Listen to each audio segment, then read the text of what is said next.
Мы ввели такую хорошую, добрую традицию каждый год праздновать открытие сезона. Этим самым, помимо того, что мы все просто-напросто собираемся после зимы, это для нас приятно, мы знакомимся с новыми людьми, но и также показываем автомобилистам и жителям всего города, что мотоциклисты здесь, мотоциклисты есть, и нас достаточно много, и тем самым мы показываем, что мы выехали на дороге и просим дважды смотреть в зеркала перед перестроением. Я хотел бы поздравить всех мотоциклистов нашего города. С каждым годом их становится все больше и больше. И прежде всего пожелать безаварийной езды. Ежегодное открытие мотосезона. Ну и мы, как тоже часть мотодвижения, принимаем в нем участие.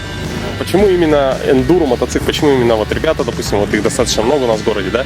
Они также принимают действительно участие и в внедорожных соревнованиях, да? Почему выбор пал именно на эндуро класс?